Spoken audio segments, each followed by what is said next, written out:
Well, good morning, ladies and gentlemen. From up here, it's a wonderful sight, 450 people out this early in the morning for breakfast to hear the topic of the day. At the outset, I should introduce myself to those in the room I have not yet met. My name's Neil McKinnon. I'm recently appointed CEO of Tasmanian Chamber of Commerce and Industry. In a moment, I'll ask our chairman to welcome you to this TCCI budget breakfast, the last in a series that has been going on for a considerable time, and I'll ask him to open formal proceedings.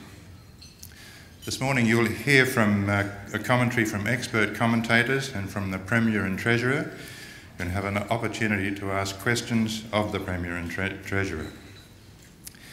Before I introduce the Chairman of the TCCI, I'd just like to highlight one simple observation from our business expectation surveys that has been consistent for many years now. That is that the correlation between business confidence and state government fiscal management is very strong. Balanced or surplus government budgets, confidence rises. Deficits, confidence falls away. You, Tasmania's wealth creators, have told us repeatedly that if you are confident, you invest and employ. If you are not, you won't. It's a simple and consistent message.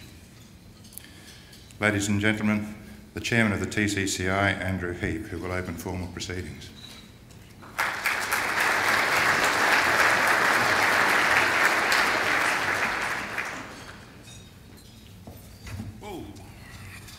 Well, good morning, ladies and gentlemen.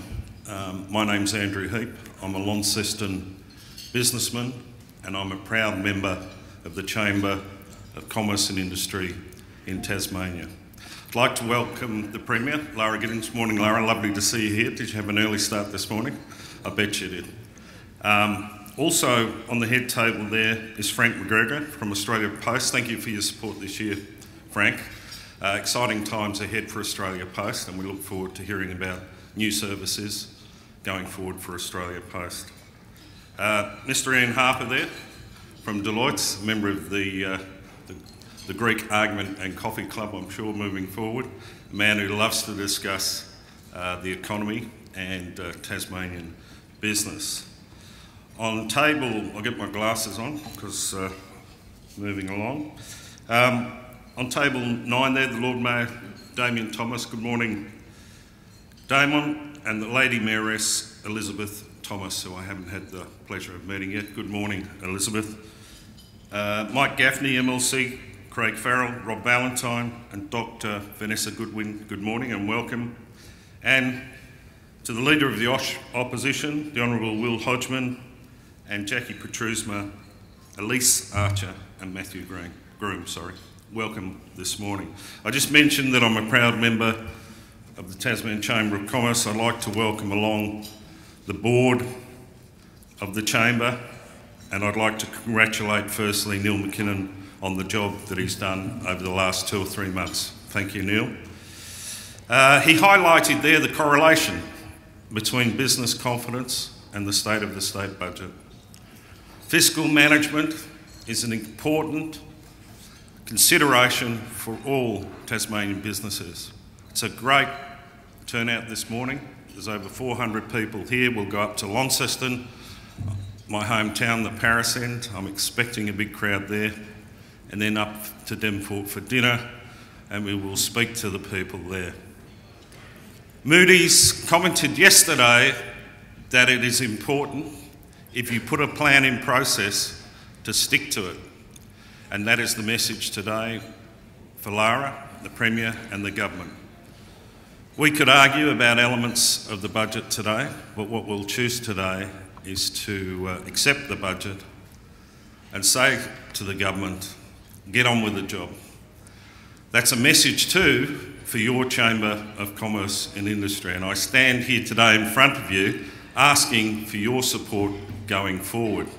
We all read the papers and we all listen to the radio and watch television, and we've had quite an exciting commentary on the Chamber over recent weeks. My son said to me the other day, "Dad, why do you bother And I said because we like to participate, son, and business, small business, is extremely important to Tasmania and our economy going forward. So if we have a strong government, a government focused on its plan over the next few years, and we have a successful and committed business group, then there's nothing to fear and we can get on with life. Business confidence underpins investment and dollars spent. It protects our way of life, it creates jobs and employment and supports the economy while funding skills and training.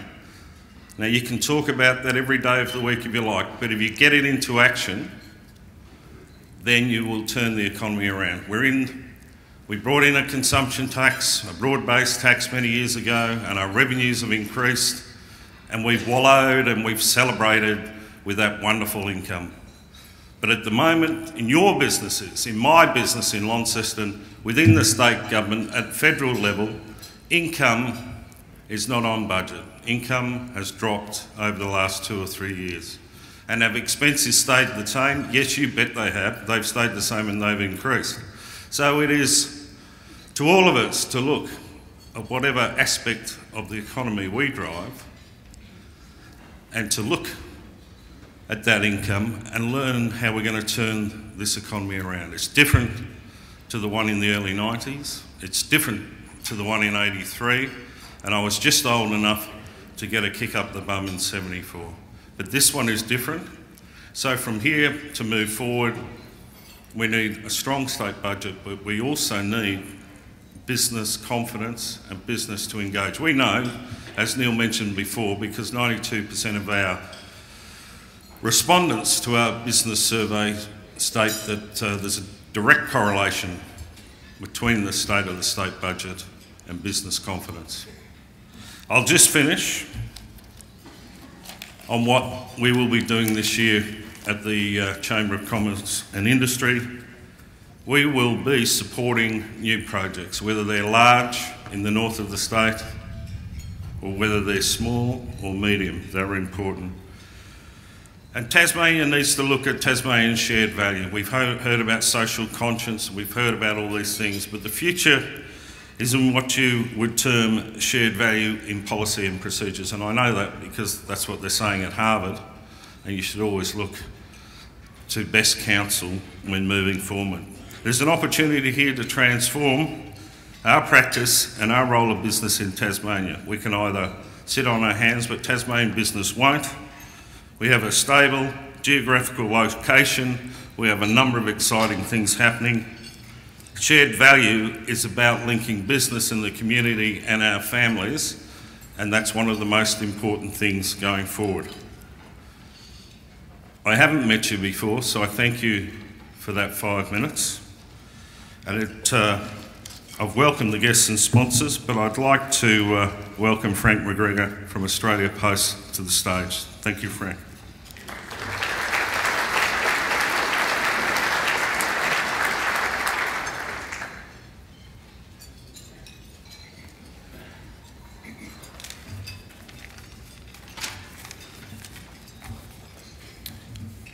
Thank you for that.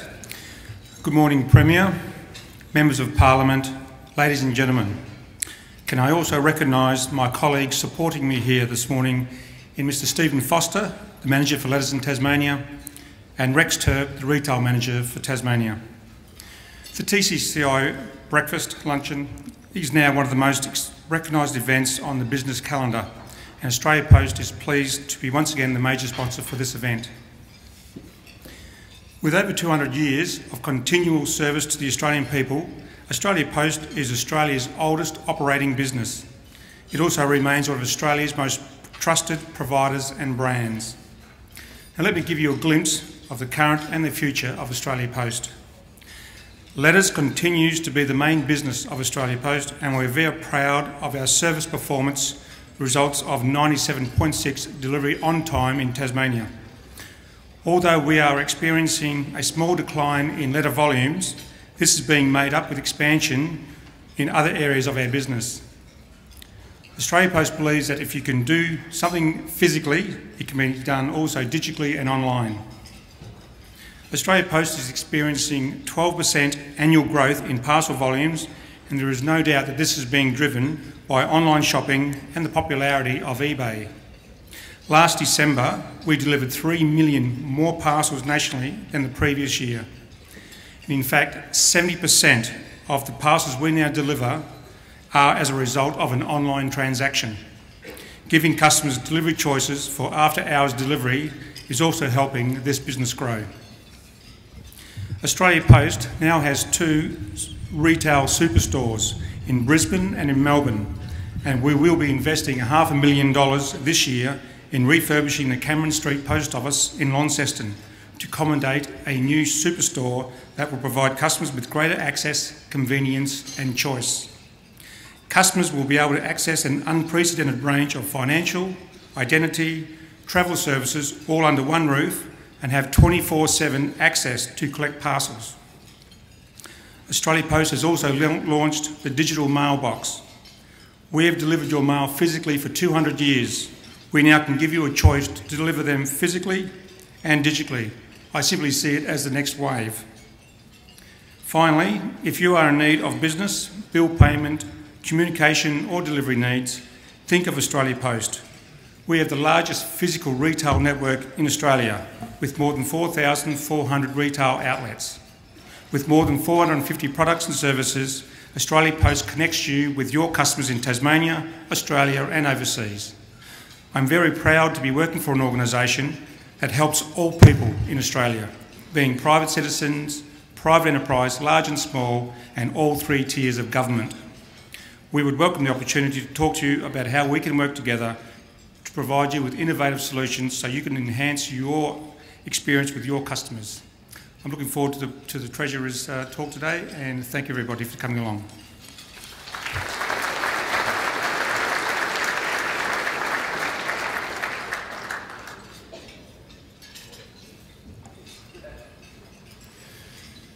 TCCI offers thanks to Frank and Australia Post for again sponsoring this breakfast.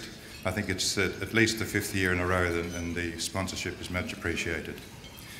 I now have pleasure in introducing Ian Harper for some further commentary. And just as background, Ian's a specialist in public policy.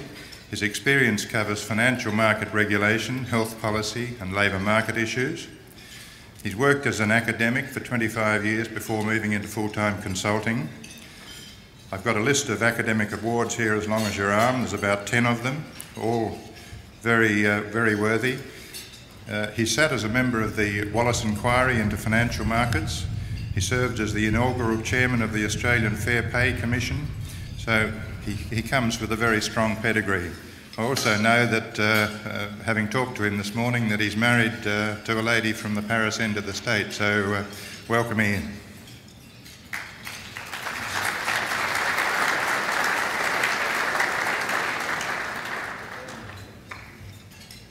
Well, Premier, distinguished guests, ladies and gentlemen, what a pleasure it is to be here again in Hobart. As Neil has just said, I'm no stranger to the state. I get the chance to come down and visit my in-laws from time to time. They often have some interesting things to say about the southern part of the state, as you can imagine, but I'm not going to go there this morning, given that I'm here. I might say something when I get further north later today. Ladies and gentlemen, my task this morning is to give you the backdrop for the address that you'll receive in 20 minutes or so from your Premier and Treasurer about the state budget. And the backdrop I want to give you this morning focuses in succession on the global economy briefly, and then on the Australian circumstances and in relation to the global economic circumstances, and then finally I'll say a little bit about your own state from our perspective. So I'm not going to analyse the budget. I'll leave the Premier to address to you, her citizens, how the government, your government, is positioning this state in relation to the circumstances that I describe. Let's make a start. We hear a lot, folks, about the two-speed economy.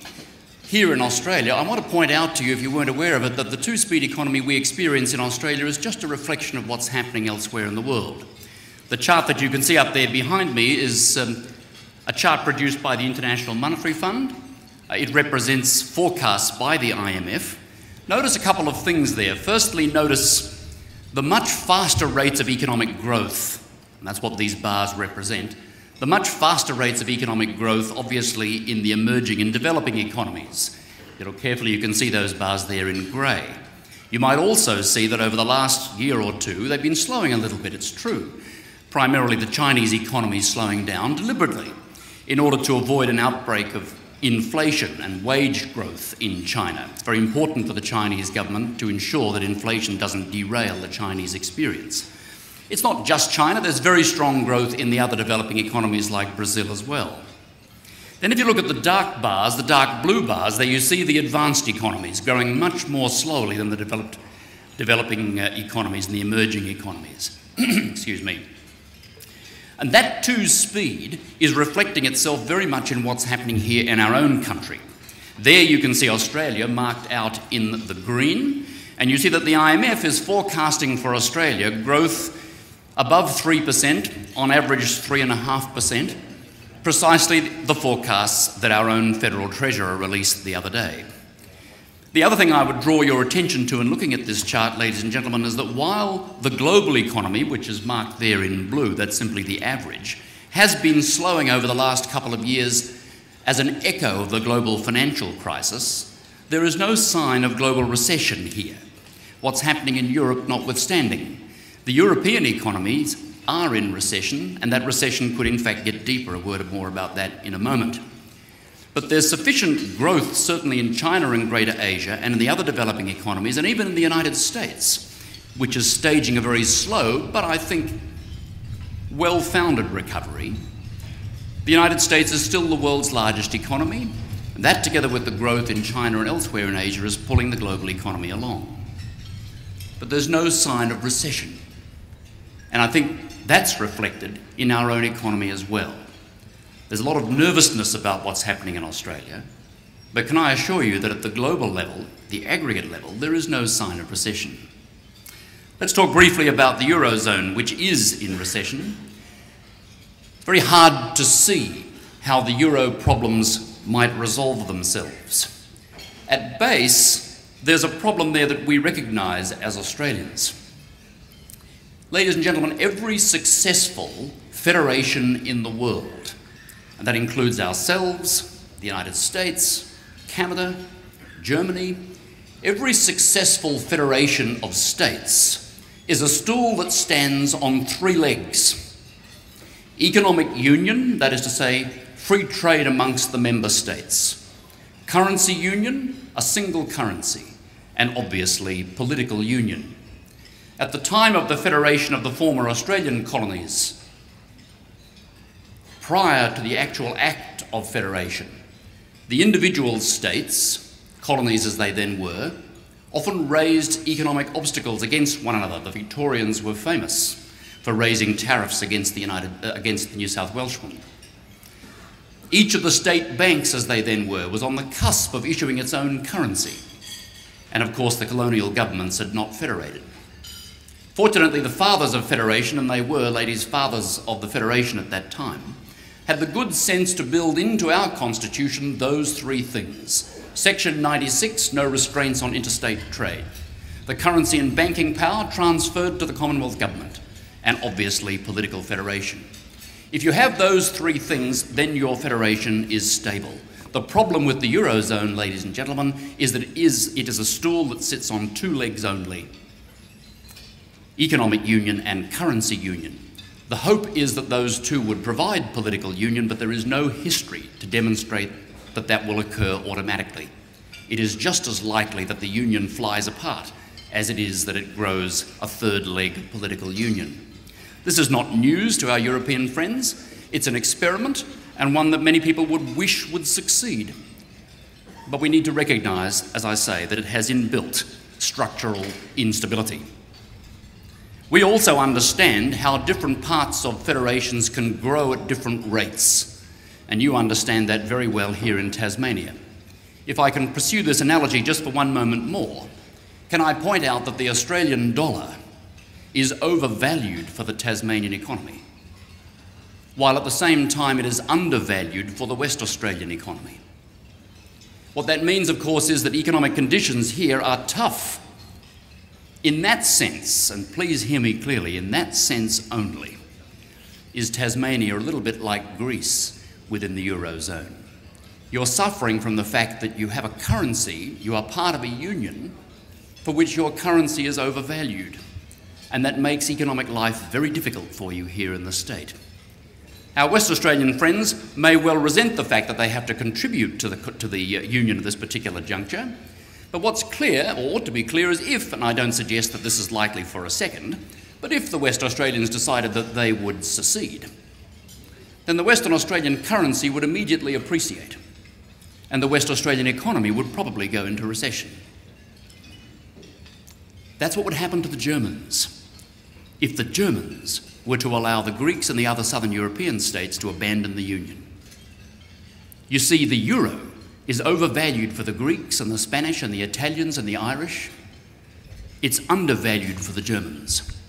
So while unemployment is 25% in Spain, it is 3% in Germany. While the Spanish and the Italians and Greeks are struggling with massive current account deficits, Germany has become a current account surplus country. Ladies and gentlemen, the Germans can't afford to allow the southern European states to abandon the Union. They will make side payments in precisely the same way that our federation arranges for side payments. The difficulty for them is that it's not done within a political context, but they will need to do it for their own good, let alone for the future of the euro. So in the bottom part of my slide, you can see my own forecast there for what will happen. Regrettably, this process will result in long recessions, and there'll be great difficulty in resolving what's happening in Europe. There will be some mixture of debt default, possibly even inflation, but I'm not calling a breakup of the EU. I think that's the least likely outcome, because the Germans, as I say, in many respects have more to lose than the Greeks. But we could see quite substantial political instability in Europe before this is over. This chart represents a correlation of political instability. You can see it there across the bottom of the chart if you can read it. Chaos, demonstrations, riots, assassinations, and general strikes. The leftmost bar on this chart, the clear one, shows you the background level of this sort of activity. And you notice, of course, that Europe is an unhappy place at the best of times. These charts all rise up to the right here, as you see towards that black bar, with successive degrees of fiscal austerity, and these data are drawn from the 20th century experience. Regrettably, ladies and gentlemen, the data would suggest that long before we've seen an end to this, there will be substantial civil strife in Europe, and nobody welcomes that, but history is against it. What about us here in Australia? The main route via which what is happening in Europe would affect Australia is through the financial markets, and we can see that playing out as we speak. Once again, we'll see interest rates rise. Once again, we will see stock markets unstable, and there may well be some sacrifice of credit availability here. But the good news for us is that our banking system is very sound, and our government at the federal level has plenty of scope to ease monetary policy and, if necessary, ease fiscal policy in order to manage our circumstances. In any case, our economy is far more closely allied to what's happening in China than in Europe, and China's growth has only just begun. And in any case, and this is the big story for us, we have a substantial pipeline of investment, particularly in the mining industry. I think, ladies and gentlemen, we need to be clear exactly how large this mining boom is. Tasmania, as you know, has a long and proud history in the mining industry. You know about the mining industry. It started very early in this state. Here's a chart which shows you mining investment in our country as a proportion of nominal GDP going back to the gold rushes of the 1850s and 1860s. And what you see from this chart is that even before you go to the forecasts, which are up here on the right-hand side of the chart, you can see that mining investment is already twice as large as it has ever been in our settled history. And it's set to go even higher. This week's Economist magazine predicts that the boom in mining investment in our country will top 9% of GDP.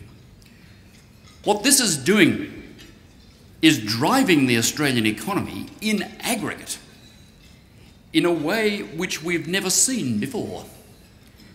Here's a set of numbers. I know you can't read them from the back, and I don't intend to go through them one by one. This table is taken from the budget papers that the Federal Treasurer produced last week. And there we've got the top line forecasts together with some forecasts produced by Deloitte Access Economics, and broadly speaking they're on the same plane. Folks, what this table tells you is this, that the Australian economy in aggregate is in rude health. Rude health. Growth is at trend, 3 to 3.25%, possibly even 3.5%. Unemployment is at the natural rate. The numbers, in fact, were lower in forecast, in actual results the other day, 4.9%, than forecast by the Treasury. Inflation is at the middle of the Reserve Bank's range, wages growth is contained, and the current account deficit is doing what you would expect when we reflect the amount of foreign investment that's taking place in this country. At an aggregate level, these are beautiful numbers. As Treasurer Wayne Swan points out all the time, whenever he goes overseas, people mob him. People would love to have these numbers, and it's true. But for us, beneath that set of beautiful aggregate numbers is this chart, which is also taken from the federal budget papers. And here is the story. Folks, the Australian economy is divided into two parts. The resources-related part of the economy and the non-resources related part of the economy. The resources-related part of the economy is growing faster than the Chinese economy. Last year, as you can see in this chart, and these are Treasury numbers, it grew in excess of 10%. In forecast, according to the Treasury, it will grow at 9%. 20% of the economy is growing faster than China. 80% of the economy is effectively in growth recession. Last year it grew at under 2%. The Treasury will say it will grow at 2% in forecast. The mining boom, fueled by Chinese growth, is pulling the Australian economy along with such force that it bends us out of shape. The aggregate numbers are wonderful, so why all the long faces? Because 80% of all workers are in the 80% of the economy that's growing slowly. Roughly, if you draw a line from Brisbane across to Adelaide, which my colleague Chris Richardson refers to cheekily as the Brisbane line, all very well for him. He grew up in Sydney, south of the Brisbane line. I grew up in Brisbane, north of the Brisbane line. So my grandparents told me very different stories about what General MacArthur did to what Chris's parents told him. And I imagine much the same applies to you safely down here in Tasmania. They didn't even send submarines into the Derwent. Well, this is the modern Brisbane line. Here you can see 80% of everybody working down here in the slow part of the economy and 20% of people working up here in the economy that's growing faster than China. Why the long faces? Because most Australians get up each morning and they hear the stories of businesses closing, of their friends threatened with losing work or actually losing work. They see all the retail sales falling, they see the sales in the shops at levels they've never experienced, and they think this economy is going to hell in a handcart. And you can't blame them, because that's what they see.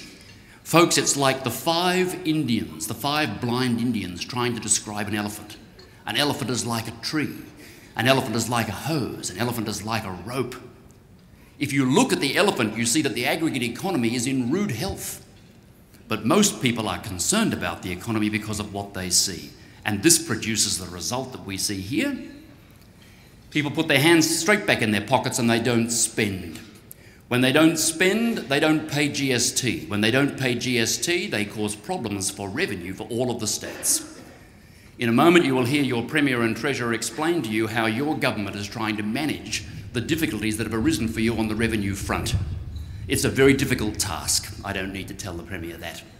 It's shared by all of the states, including, amazingly enough, Western Australia. Because at the same time that this is happening, people are spending more on health and education, both of which happen to be GST-free.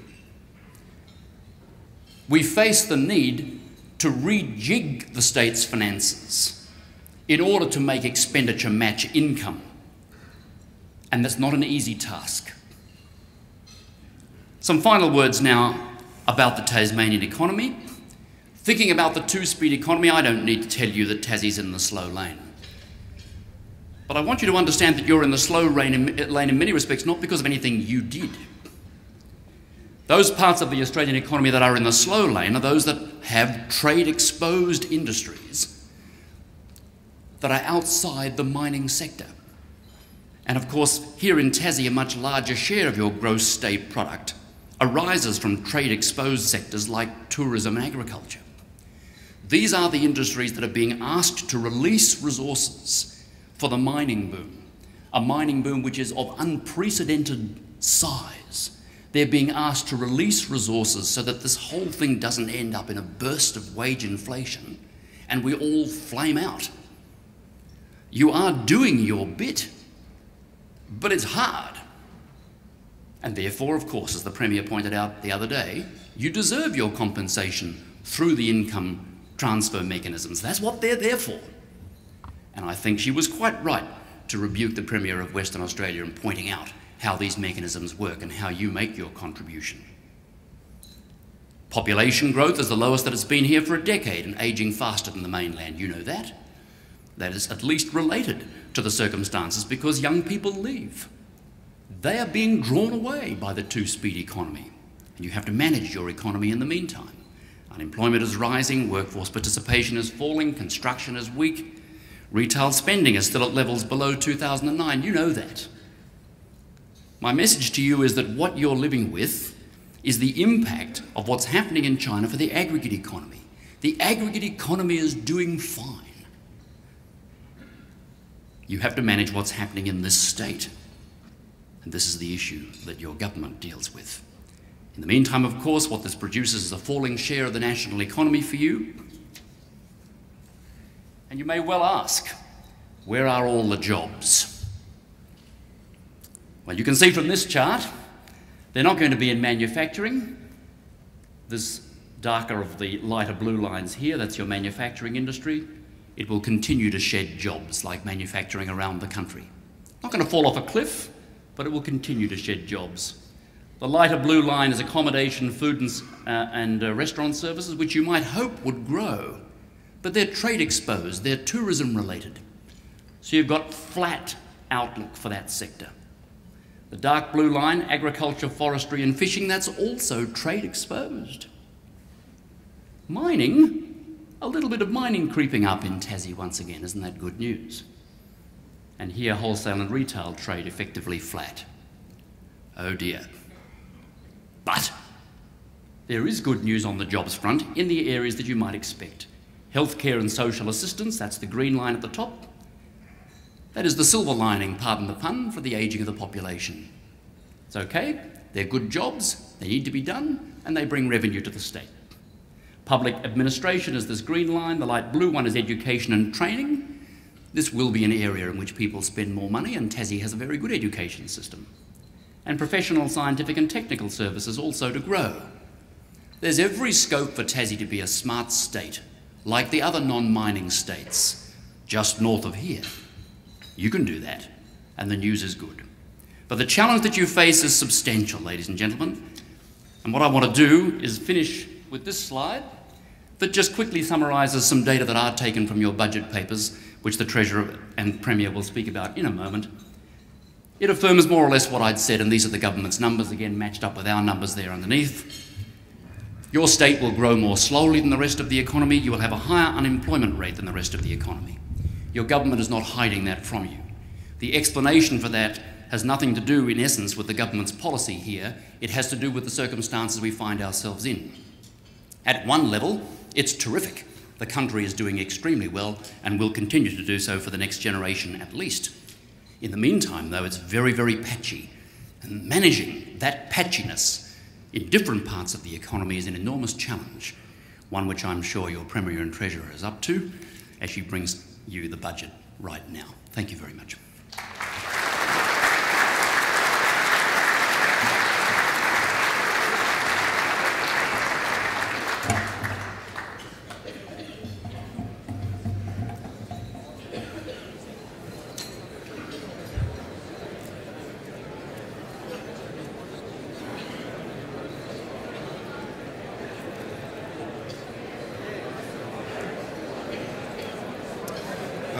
Ladies and gentlemen, I just just want to offer our thanks to Ian for an illuminating commentary, and I think it puts the Tasmanian economy in context with the economy of the rest of Australia and the rest of the world, and I think that's a perfect introduction to our Premier and Treasurer, Lara Giddings, to respond. Thank you.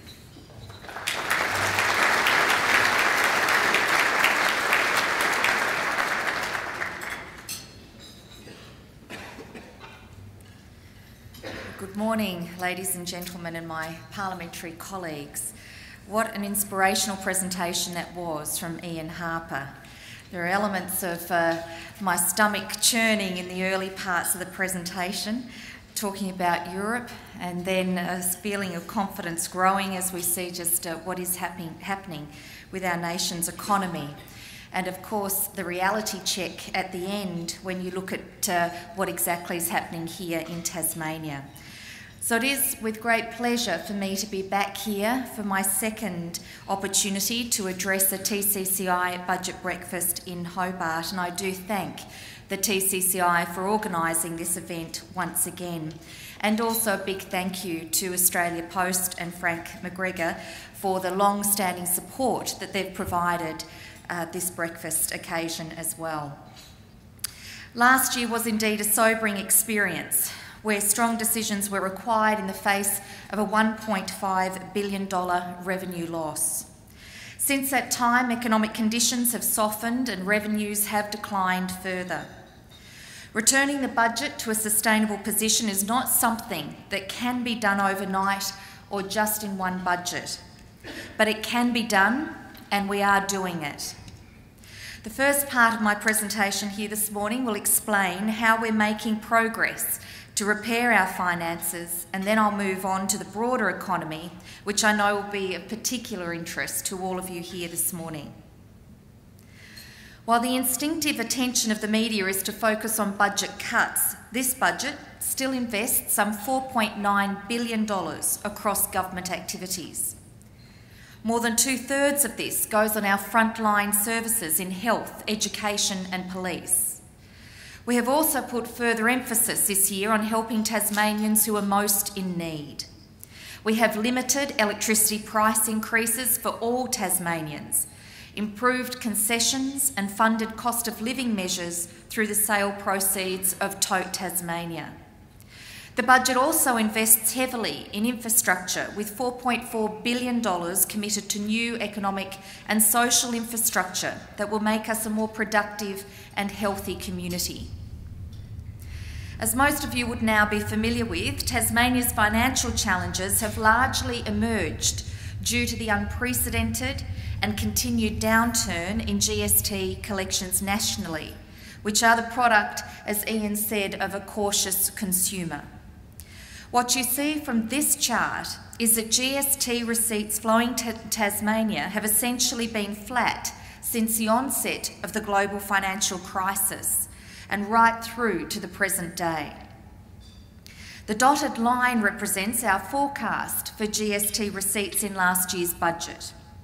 At this stage, the expectation was for consumer spending and tax collections to begin recovering to normal levels. However, the ongoing sovereign debt crisis in Europe and the high Australian dollar meant that this did not occur, and Tasmania sustained another year of negligible growth in GST revenue. What has changed, however, is that from 2013-14 we expect to see a significant recovery in GST receipts flowing to Tasmania. This is based on Tasmania's relative share of the GST increasing due to two factors. Firstly, the revenue growth nationally from the mining boom, and secondly, the wind down of federal stimulus funding and the Royal Hobart Hospital upgrade payments to Tasmania. Based on the approach used by other states, including Victoria and Western Australia, the budget projects that the net effect of these factors will be an increase in our GST payments of around 8% per annum, compared with national growth of around 5% per annum. This turnaround will help to reverse the heavy losses we have seen in GST revenue in recent years and will help to put our books back into the black. We can expect a similar pattern of improvement in our net operating balance. In 2012-13, we expect a deficit of $283 million. But the following year, budget projections show a modest surplus of $53 million before a return to strong surpluses of over $200 million for the remainder of the forward estimates. Importantly, these surpluses will be used to rebuild our savings and build resilience into our state finances to absorb future shocks. As Federal Treasurer and Secretary Martin Parkinson said just this last week, with substantial risks remaining in the global economic environment, it is critical that we move now to recharge the fiscal batteries. By doing this, we will ensure that we retain the fiscal capacity to respond to future adverse shocks. Dr. Parkinson also re-emphasised that governments at all levels face difficult fiscal circumstances for the foreseeable future, with razor-thin surpluses at best in the absence of conscious decisions to raise additional revenue or cut outlays.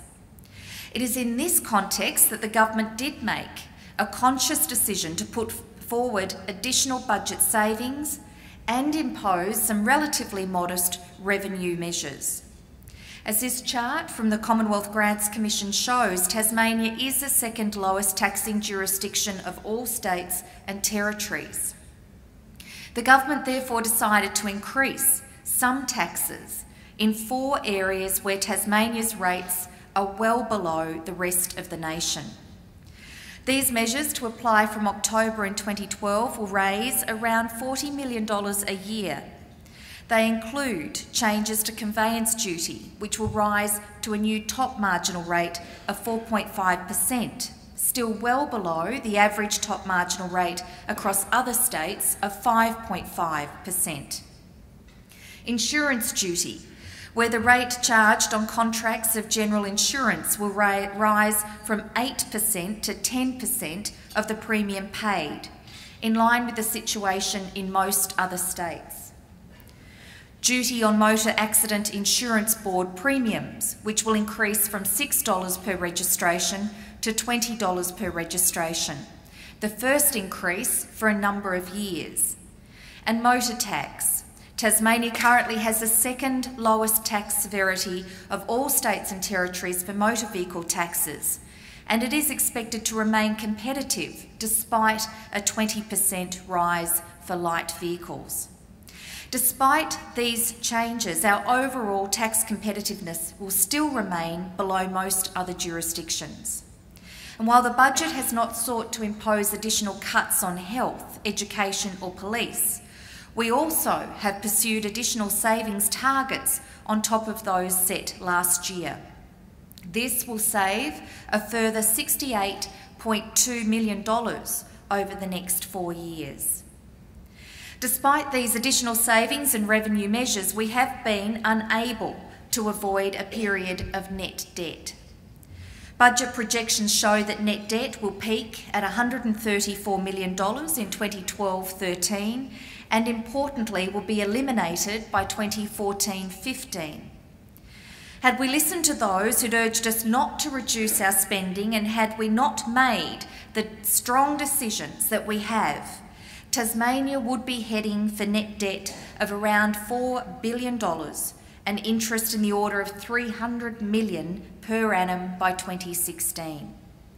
It is critical that we owe as little as possible for the shortest time possible in order to avoid spending money on interest instead of key services. And to those who've suggested that this budget somehow softens the government's strong fiscal strategy, I would highlight that this budget only provides for expenditure to grow at an average annual rate of 0.7%, well below inflation.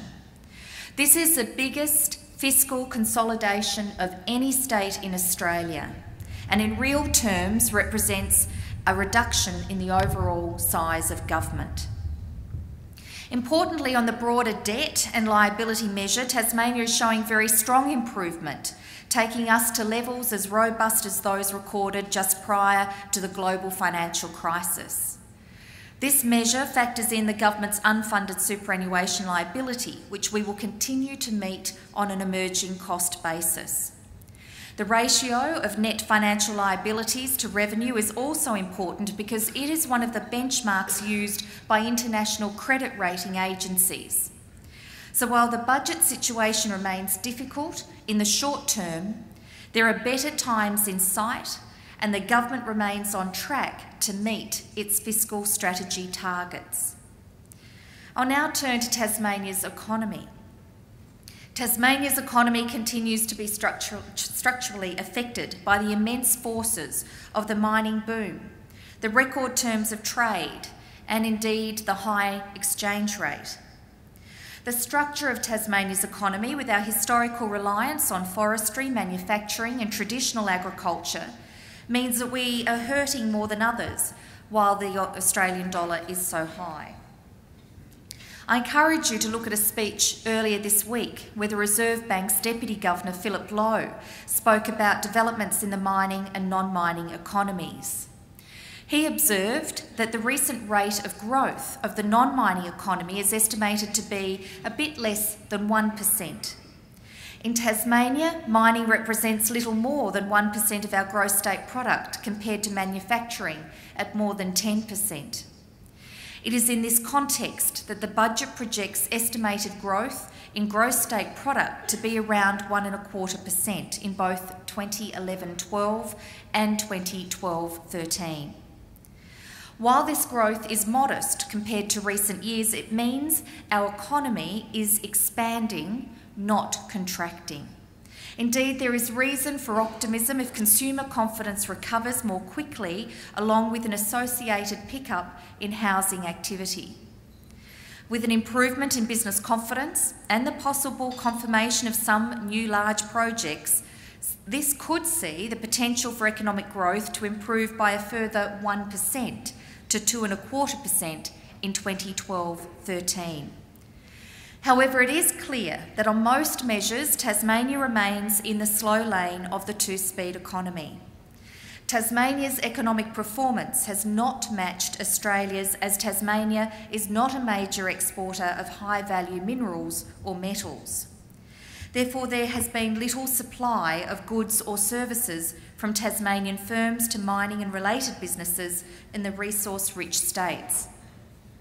But as I noted in my recent State of the State address, that does not have to be the case, and we need to do more to capture the rewards of the mining boom. We already have companies such as GHD, which employs 140 staff statewide, providing engineering, environmental, water and transport services to miners across Australia from Tasmania. We also have Caterpillar Underground Mining in Burnie, which employs 400 people and exports sophisticated underground mining machinery across the world.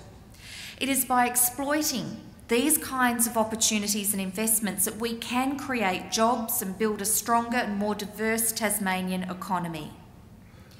The two-track national economy is also evident in the employment data. Tasmania's job numbers have been weakened over the past year, especially in full-time employment. Much of this can be explained by the decline in the forest industry and forest products sector, while almost all trade-exposed businesses in Tasmania are looking to implement efficiency measures to remain competitive in response to the high exchange rate. Together with recent increases in the participation rate, these factors have led to a large increase in the unemployment rate in recent months to above 7%. There is no denying that our unemployment rate is too high, and our rate of economic growth is not high enough. However, there is still good reason to be confident of a strong future for Tasmania. As I noted in my first budget, public expenditure was always going to decline as stimulus measures were wound back, and the state reined in the size of its public sector.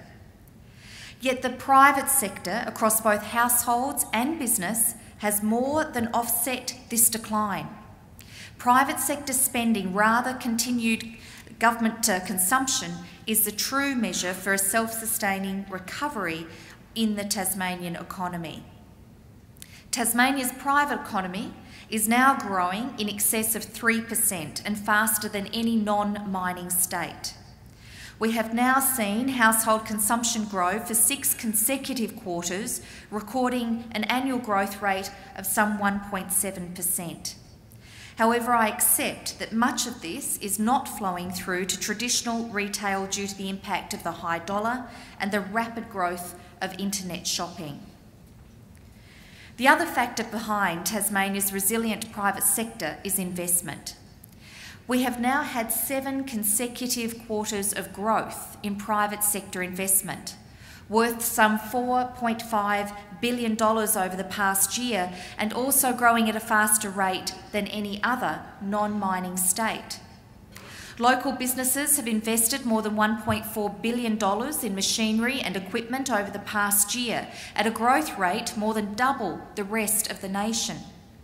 There are many examples of major projects that are underway, including Hydro Tasmania's $400 million Muscle Row wind farm project, the $300 million final stage rollout of the National Broadband Network, more than $400 million that's been invested in dairy, and $30 million in aquaculture with the West Coast expansion. We're also seeing record levels of mineral exploration. While 96% of Tasmanian farmers intend to maintain or increase upon their current level of investment in their farm businesses. And just last week, Tasmania was ranked second only to China as the best wine investment location in the world. Against the odds, Tasmania's international exports also continue to grow. It is testament to the resilience and strength of our local exporters that over the past year our exports have exceeded $3.2 billion and our trade has grown by almost 12% over the last quarter. China has become our biggest market by a long way, but there is still so much more that we can do to capitalise on the rise of the Asian middle class.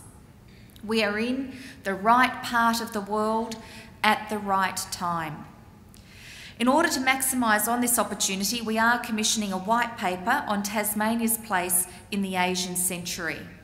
And I'll also be leading an Asian trade mission in September this year to open doors for Tasmanian business and showcase investment potential in our state. Tasmania cannot possibly thrive on the production of lower value goods that depend on a low exchange rate. We must diversify our economy and adapt. This is a long-term project, but it is a chance to lay the foundations for a stronger future. Do not misunderstand me. I know that for many businesses right now, times are tough and confidence is fragile. But that does not mean that we should fall into the trap of talking ourselves down, of making doom and gloom a self-fulfilling prophecy. We must strive to work even harder, to become more productive, to be more competitive. I visited many businesses and met with many people in this room here today. And I know that there remains a passion to do things in Tasmania that nobody thought possible. We have been through times like this before, and no doubt we will confront more testing times in the future. But my government is determined to keep making the strong decisions needed to position our state for the better times. But ultimately, it is only business and investors that can take us to the next step towards a better economic future. I urge you, the business community, to keep the faith in Tasmania's future, to invest in our state, and to create the jobs that will benefit future generations as well as our own. Thank you.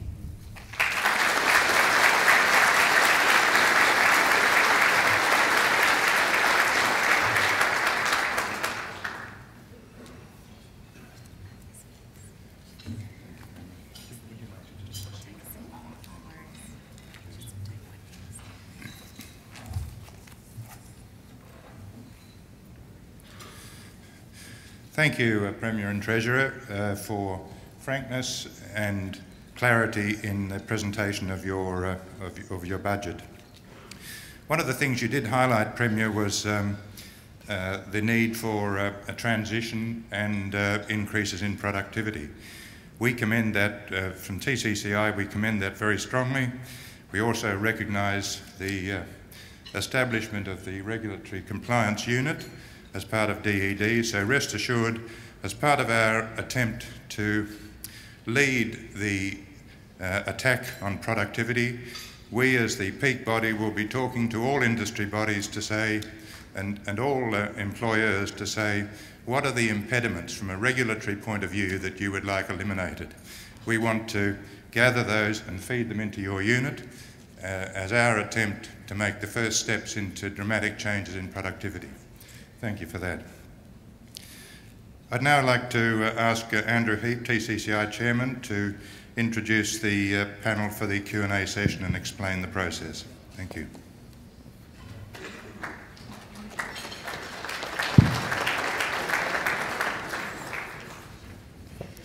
Premier, I'll get you up in a minute. I'll just do a little bit of housework. I'm going to call a panel of business leaders to the stage, and then while they're coming up, I'll explain the question and answer format. Mr. Rob Pennicott, of course, is Pennicott Wilderness Journeys. Rob, are you here? Nice to see you this morning. Mary Messina from the Property Council of Australia. Bruce Felmingham, Principal Consultant with IMC Link. Morning, Bruce. Good to see you. You're looking well. Sue Hickey, Slick Promotions, Hobart Chamber Board, and Mr. Troy Harper, the past chairman of the board. And while they're coming up, we've had a busy week at the Chamber. After 26 years, a man by the name of John White retired along with Martin Rees after 9 years.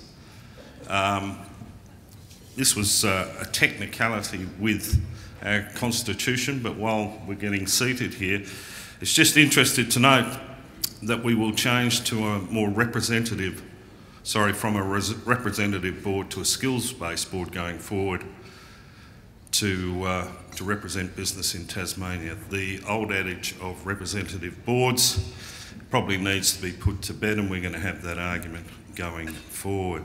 So our AGM is up in September, and I would ask that our members consider that, and we want to get some new talent there at the TCCI. The format of today, Premier, I'll ask you to come up and stand at the lectern, and I'll ask our guests to ask you, they've got 3 or 4 minutes each to ask direct questions to you. I'll try and keep it moving, and then we'll open questions up to the floor. Thank you, Premier.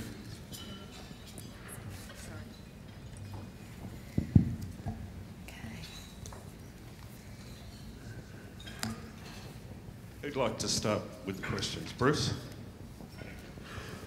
Right, Madam Premier, when the states were handed over the GST revenue, in relation to having a source and access to a gross tax, we brought a hell of a lot of volatility into the state financial scene, and that applies to all states of the Commonwealth. So my question is this: it won't surprise me, in fact, if the hills and the troughs in this collection go on through time, far beyond this period we're now looking at, 3 years and a return to surplus. 10 years' time, I don't want to be coming back here to this breakfast. I probably won't exist by then. And here again, that we're on this pathway of debt and so on. Has there been, and is there a national approach to cushioning or smoothing out the fluctuation of GST income? Now, I mean, it's common in a stabilisation fund like this to try and smooth out those things, injecting money out of your fund when you're in trouble, or withdrawing it when you've got halcyon days. So where is that kind of thing? The only thing I can see is the superannuation kind of offset fund that we established at one point. But I'm just wondering what general approach the government has here, and whether that has to be part of a national overview of the relationships between states and Commonwealth? Well, that really comes down to tax reform as a whole, and we did have the tax forum that was held in October of last year, where some of these issues started to be debated at the national level. But as Ian said, we are a federated nation, and those sorts of decisions around tax reform need to be taken across all states and also supported by the national government. And the hardest aspect of any discussion and debate around tax reform is actually getting people to have the political will to in fact even have the discussion.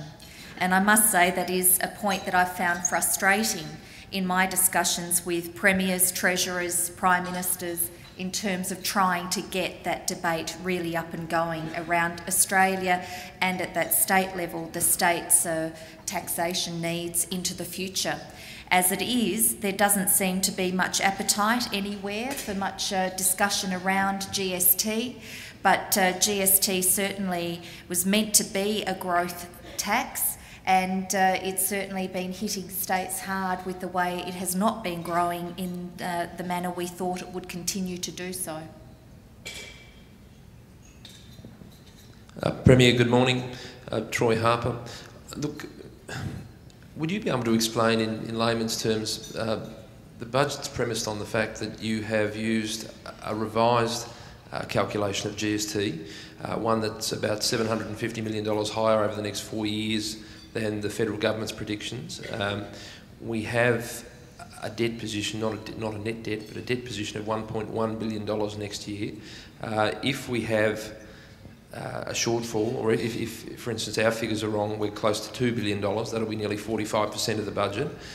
Would you be able to, in layman's terms, explain to the business community why you've used your own figures and why you're confident in that path? Yes, thank you, Troy. I'm very pleased to answer that question. We're using the same methodology that other states have used. And the reason why other states like Western Australia, New South Wales, Victoria and South Australia have decided to move away from the projections provided by the Commonwealth is because the Commonwealth projections do not follow the Grants Commission process. So what they do is they project GST relativities based on 1 year and do not recalculate that across the forward estimates according to the changing relativities. So Western Australia, for instance, did this because they felt that the Australian government was not taking seriously their concerns that their relativities were dropping so substantially. So we have looked at what other states have done to try to get the most robust projections that we can. And the experience of other states is that their own methodology is in fact more reliable than that of the Commonwealth that does not take into account the changes in relativity over the forward estimates. So we are relatively confident here that we will see growth in GST. The one concern, of course, is not so much that our portional share of the GST pool will not increase. That will happen. It's a fact that will happen. The concern is that consumer confidence. If the consumer confidence continues to decline and the overall GST pool continues to decline, then we still have a problem. Premier? No, it's not on. Premier, I started my company, Slick Promotions, 21 years ago in the recession of 1991, and I personally feel anecdotally that conditions are very similar. I represent a sector which is small business, mums and dad companies. A lot of the people have downturns in trade of 10 to 30%, yet all our costs keep increasing. I would think that if you want to help the battlers, you really need to stimulate the small business sector because we are the employers. There are 38,000 small businesses in Tasmania, and when I went and looked through the budget, I thought, okay, let's see what stimulus we've got for small business. There are a couple there, $5 million for supporting innovation, which I put to you many small businesses would not qualify for. If we halved the 38,000 businesses, dismissing some for being shelf companies or one person with 3 little companies or single owner operators, and let's say we conservatively went with half that, so 19,000 businesses, if you divide that 5 million by 19,000 businesses, you get a spend of $263.16 a business. The online retailing initiative, which I really support, I think that's quite a clever idea, $125,000.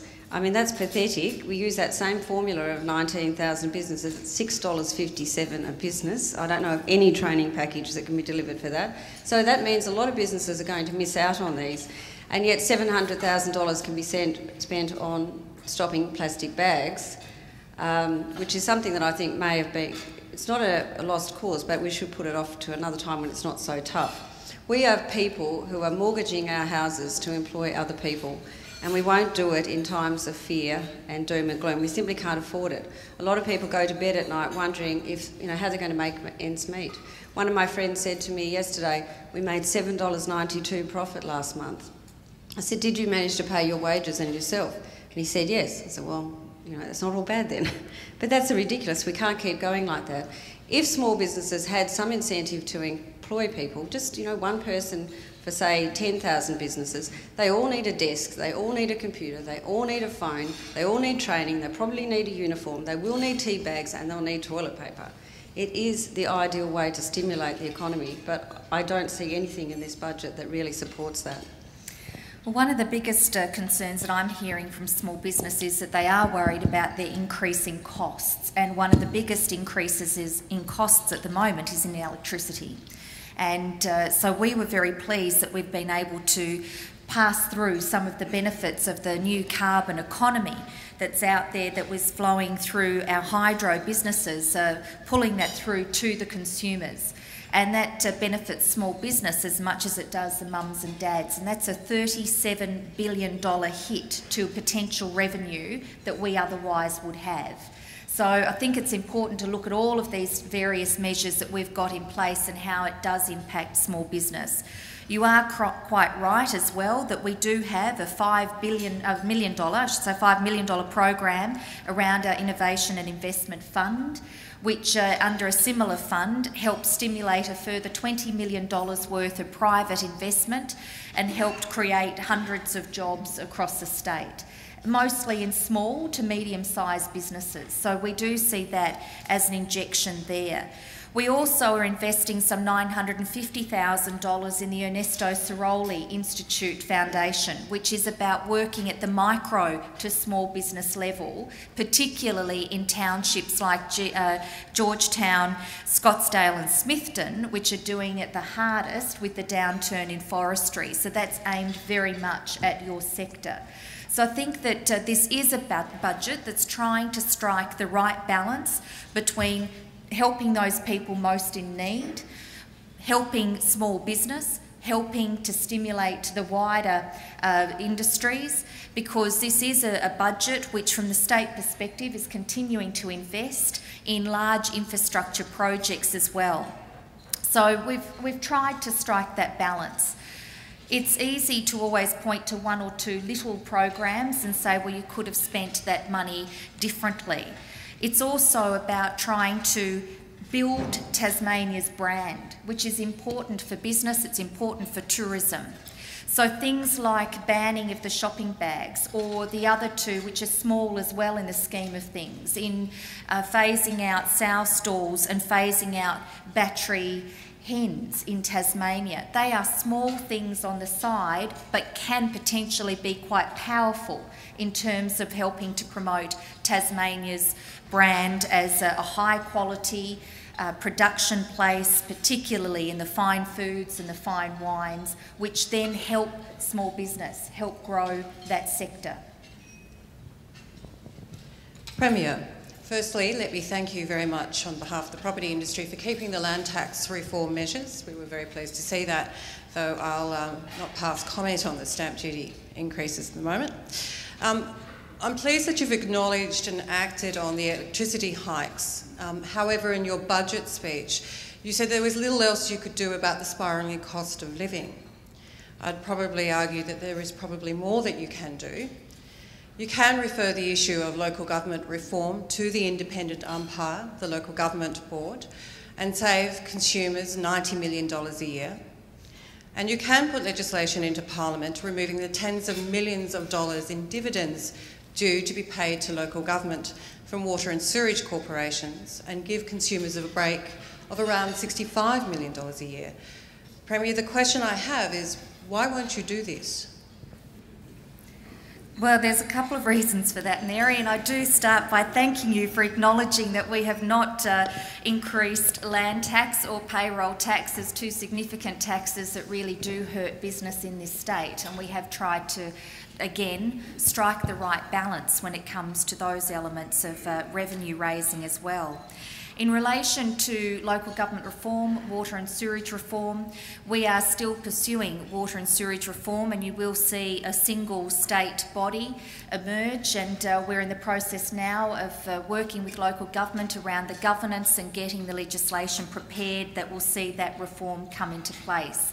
In relation to the dividends, I think you'll find that local government too need to ensure that they have some revenues to be able to provide the services that they provide to people who still expect to have their rubbish collected and services provided at their local government place. But in terms of other reforms also cost money, and I have been through a number of reforms now in my time as a minister and as a member of government, where I have seen success and failure in trying to drive reforms, but one common aspect of it is at all costs.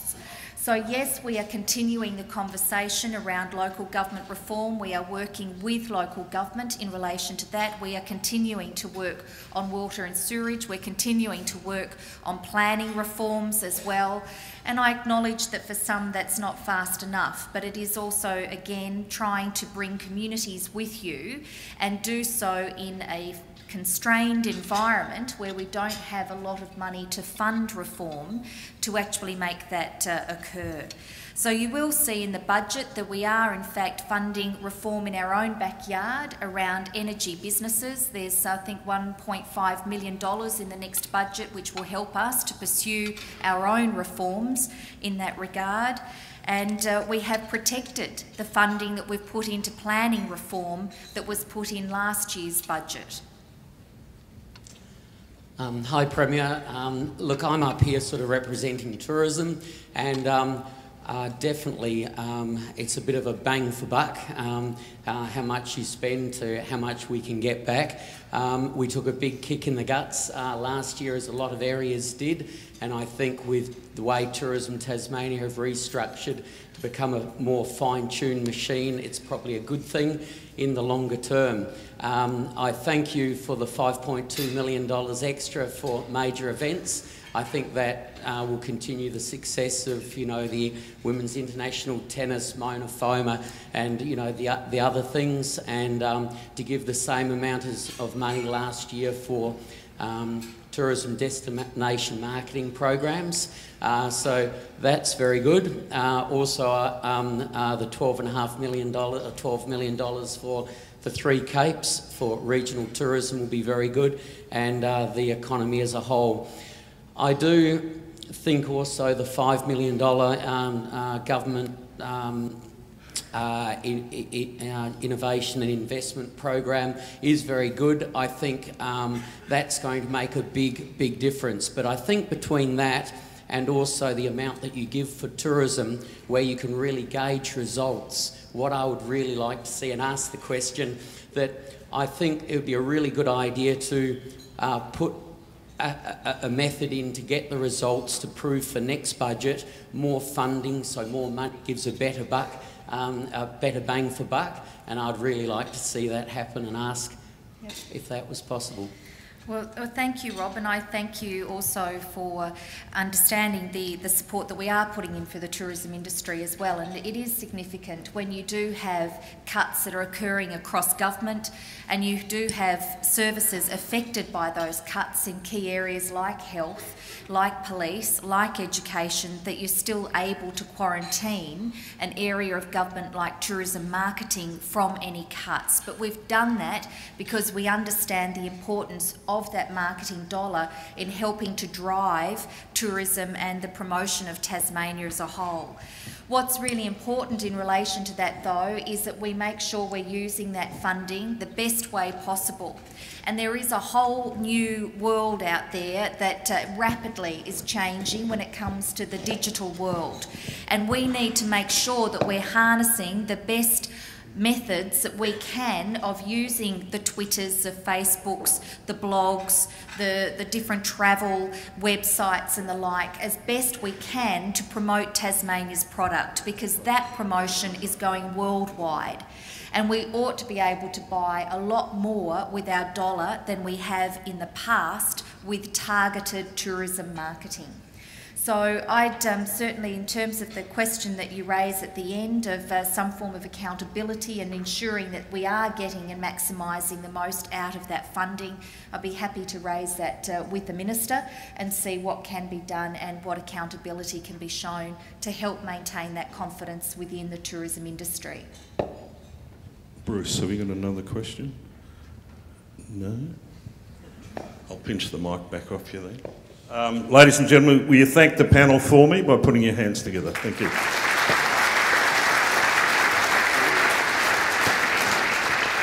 We'll now move on to questions from the floor. If you have a question for the Premier, please raise your hand. And if you could keep your questions succinct, like panellists did just before, that would be fantastic. No statements, just a nice, succinct question would be fantastic. If you have a question, raise your hand. There's one. Adrian, over at the back. Thank you. Thank you, Premier, for staying with us. Pleasure. Did you manage to eat some breakfast this morning? I did, thank you very much. I was a bit worried it might have been gruel, Andrew, but... That's all right. On the floor there. Good morning, Premier, Alderman Jenny Branch Allen, Glenorchy City Council. Today I'm representing Carers Tasmania, although I do acknowledge that local government and state government are working very hard towards reform, and I appreciate that on our behalf and our work we're doing with you. But the NDIS is a big challenge, and we have heard from the federal budget what they're going to be doing about the NDIS, and that only caters for the very top, the very severe in disabilities.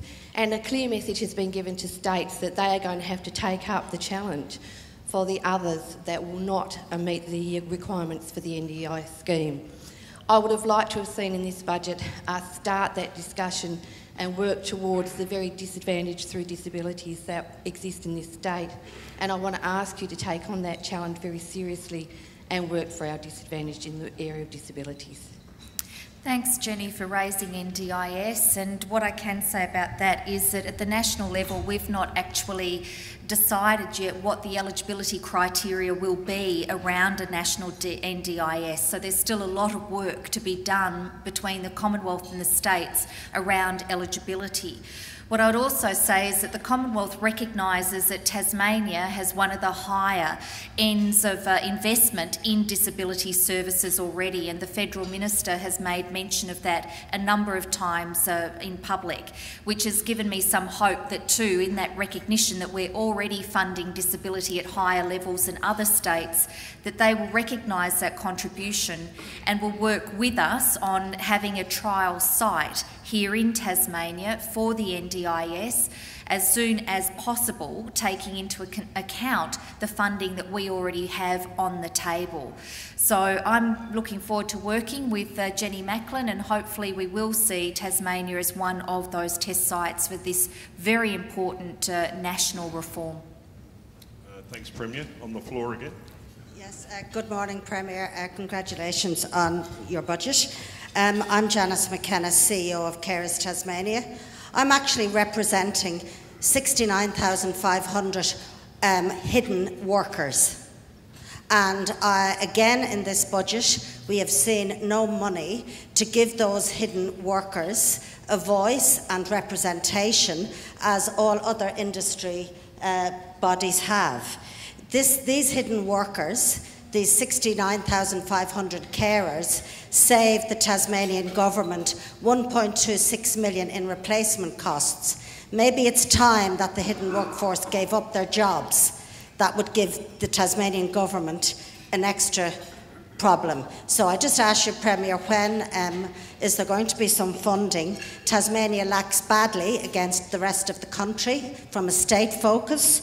And when are we going to get some money to empower these workers to represent themselves at a state level? Well, thank you, Janice, for that comment as well. And in relation to carers, of course, it's predominantly an area where the Commonwealth assists carers through income support payments for the work that they do. And I would hope you'd understand that in the sort of environment we're in right now with contracting revenues, it's a very difficult environment for state governments to be even considering moving into the domain that has been the responsibility of the Australian government.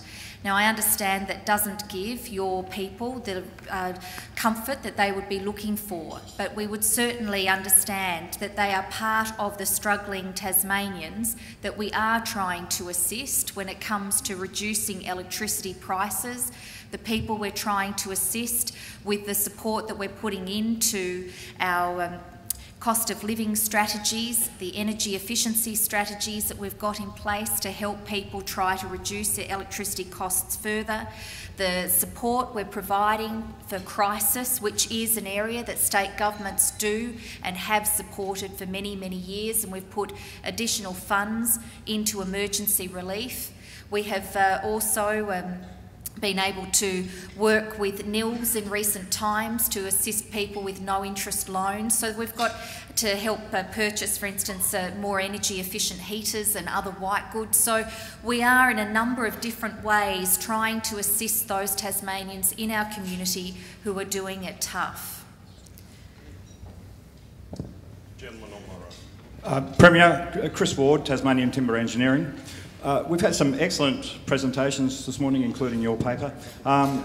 It all demonstrates that there's nothing inherently wrong with the Australian economy or the Tasmanian economy, and it seems to me that there's only one good reason why the slow lane is slow, and that is because there are just too many people in Australia and Tasmania talking down the economies and no one talking it up. I would challenge you and ask you and beg you, can you please start to voice a vision of hope and a vision of a better future, and to do that with a lot more commitment, because I believe that, you know, if we're talking about bang for bucks, building the confidence is something that you and your government can do for nothing. It's simply a matter of language. Thank you. Thank you, Chris. I absolutely support everything that you have just said.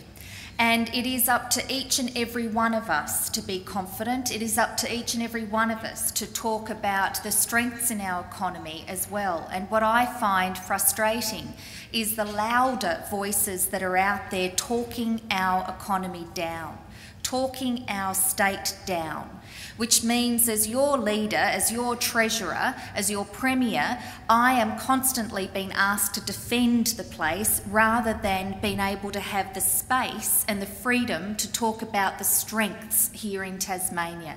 And there is nothing more frustrating for me than having to continually answer the critics. And of course, you know where the loudest opposition comes. It comes from within our own parliament that helps to talk down this place at a time when in fact we need to all be grouping together and working together as one. So I absolutely support what you say there. There is so much good going on in Tasmania as we speak. The growth in the dairy sector, for instance, in agriculture is absolutely phenomenal. What's happening on the northwest coast and now starting to spread also to Bridport and the northeast in that respect. It is really exciting to see farmers who are being innovative and looking at what new crops they can grow that are higher value, that will grow jobs in the agricultural sector. It's fantastic to be going and visiting companies like the Tamar Valley Dairy Company that I met up in Launceston just last weekend, who've just been successful in getting a major Coles contract which will see their yoghurt used across the nation under the Coles brand. Or to hear that Coles has come back to Tasmania to get the vegetables from Tasmania to use as their Coles frozen vegetables. We all hear about when McCain's and others make decisions to leave the state. We do not hear with the same vocal loudness of when business comes into Tasmania to pick up our products. You only also have to look at what is happening with investment with the likes of Bunnings getting their developments up in Burnie and the Myer development. I see Emmanuel Callis here this morning as well, that $100 million Myer redevelopment that will be happening here in Hobart, the IMAS development that's happening down on the waterfront. There is a lot happening, there are jobs being created, and yes, there are other parts of the economy that are doing it tough. But it is really important that we do support each other. And we had a debate recently about whether Tasmania was in a recession or not. And I kept pointing people to say, if you look at the data, it is not consistent with a state being in recession. So why are we determined to talk ourselves down? Why are we doing that? A state is not in recession when you've got the private economy growing in excess of 3%. The state is not in recession when you've got exporters continuing to grow, when you've had 7 consecutive quarters of growth in private investment. I could go on and on and on, and it is a passion for me because it is so important that we stop talking ourselves down. And I found Ian's comments this morning really interesting, and I will wrap this up very quickly, Andrew, as I know there'll be others who want to ask questions. But that whole problem of our media nowadays, 24 hours of media about what's happening in Greece. Now, I went up to the neighbourhood centre in Georgetown and met this pensioner up there who would not know what a home mortgage is. And she stood there and she said to me, I've got to get home, you know, the news is on at 4 o'clock this afternoon. They're going to tell me on the television whether or not the Reserve Bank has dropped the interest rate. And I was stunned. I thought, I don't even know if you would have finished your education, and yet here you are, desperate to go home to hear whether or not the Reserve Bank has dropped the interest rates, when really it doesn't affect you at all. But what it is doing is affecting her confidence, and it's affecting everyone else around her as well. We've got to find a way of addressing this confidence issue, and in Ian's presentation this morning I found quite inspiring again in showing us that we're not Greece, we're not Europe, we are Australia, we are Tasmania, and we're very much within the Asian zone. Thanks, Lara. We've got one more on the left here. Hello, Lara. I'm not going to talk about local government, but I've been working with the Lord Mayor and the Deputy Lord Mayor in regards to China, and I've been around the country in a lot of conferences around the country, and China is very high on the agenda. Actually, Asia's very high on the agenda. So I decided to take a 6-day whirlwind sort of tour of China and see for myself. What I'd like to know from you, and actually I work on the positive note as well, is could you just give us a bit of an insight in what you're intending to do as part of that Asian delegation? Well, we're in the process of asking for expressions of interest from the business community as to what they would see as us being able to provide the best benefit to Tasmanian businesses. And we know that China is now our largest trading partner. We also know that it is a process of building up relationships with nations. It's not a matter of landing and saying, hello, here I am, and now I want to sell you my product and take your money away. It never operates like that. These trade missions are very important in helping helping to create relationships and build a positive experience for both nations in that respect. So we're still working through where else we will go in the Asian region, because it's not just China, obviously, that is experiencing growth, and we are open to where we can get the best impact for Tasmanian businesses. Now we saw in Ian's presentation here this morning as well, that part of the future growth for Tasmania is in the education sector, and we are working closely with the University of Tasmania as well as with our own education department around how we can help grow Tasmania's role in providing that education experience for students in India, China, wherever else it may well be. So we're still working out the details beyond China as to whether or not we go to Indonesia or to India or Korea or Japan and that side of it. But this really has been done in consultation with business to ensure that we get the best support in those regions. Thanks, Premier. Final question. Do I have one on the right? And then we'll thank the Premier. One more question. Thank you. Morning, Premier. Over here. There you are. Thanks. Terry Bienenfeld from Motors Group. I represent the motor industry this morning, but we're in a bit of a crisis in the employment of tradespeople, and especially when we see young people leaving the state in droves. It's almost impossible to employ someone with technical skills because they are being attracted to the mining industry.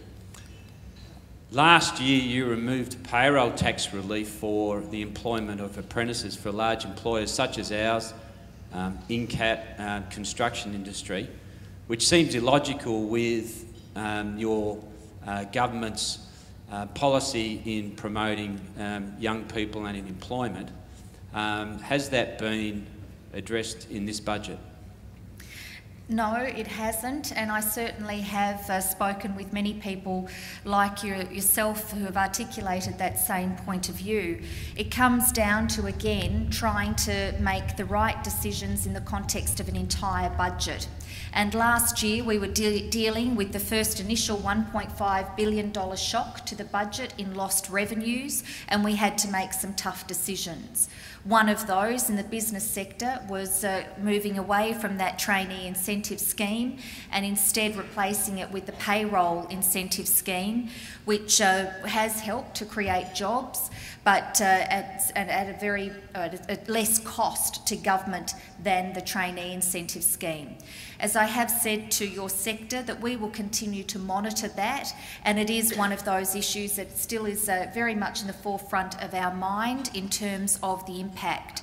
This year's budget, of course, is dealing with further drops in revenue, now down to about $1.8 billion across the forward estimates from what we expected prior to the GFC. So those sorts of shocks mean it's much, much harder to be able to do everything that everyone would like to support business. In terms of the global aspect of this, it's interesting from a national perspective, because part of the problem we've got in dealing with these problems nationally is that in fact the Australian government sees this as being a skill shortage problem that they have in Western Australia, in Queensland, and I suspect we'll see it in South Australia soon as well when the Century Mine comes on board too, that we in fact from a national perspective need to see some of that workforce shift in order to be able to keep the national economy growing, of which Tasmania does benefit from.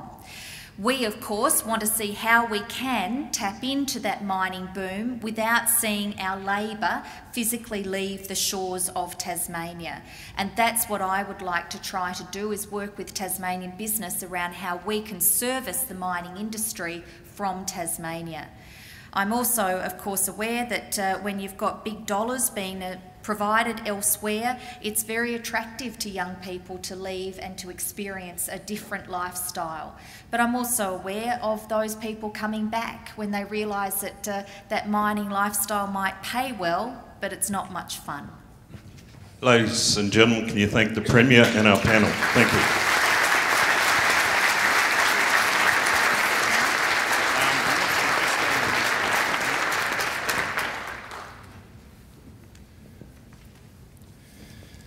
Thank you, Premier, for taking the questions, and Andrew for running the Q&A session.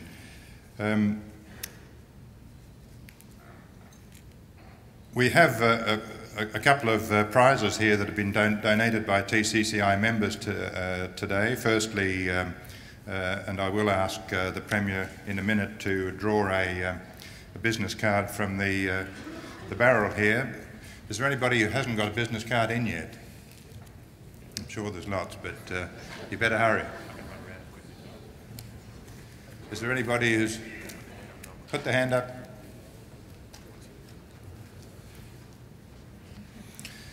Just while that goes round, I will come on to some thank yous in a minute, but one thank you I do want to give is to the TCCI staff who've organised this function today.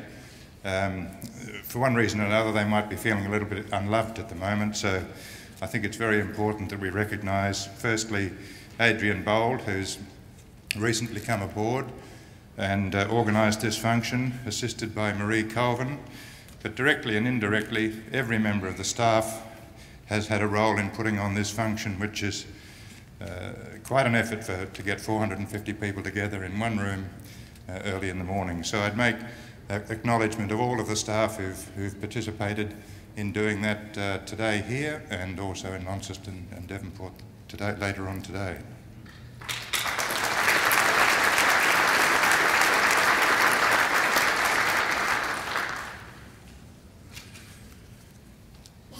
Just in order to save time, as I know everybody will be trying to get away, I also want to make a special mention of our hosts, Grand Chancellor. Thank you for making the venue available today, and to Scene Change, who did the audio and visual presentations that you've seen. Thank you for your sponsorship and support. Also, of course, to Australia Post, who we mentioned have sponsored this dinner for about the last 5 years, and we hope that we'll be able to persuade them to do it again.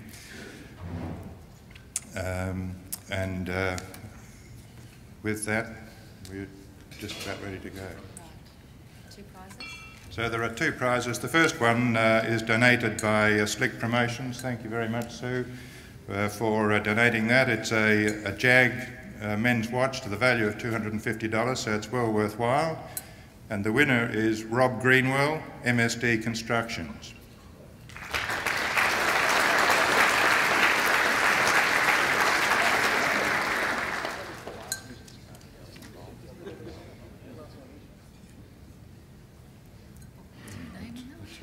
Oh, okay. And the second prize donated by Rob Pennicott of Bruny Island Cruises. Thank you very much, Rob. A voucher for two for a trip on the Bruny Island or Tasman Island cruises, valued at $220. And the winner is Ian Hay from the Old Wool Store.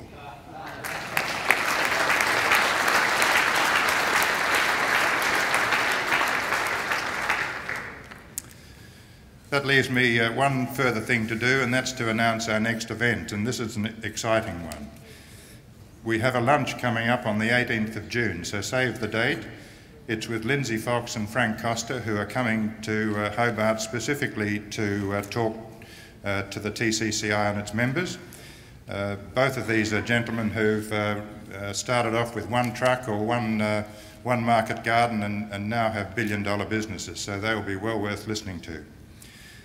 18th of June in Hobart. Lindsay Fox and Frank Costa.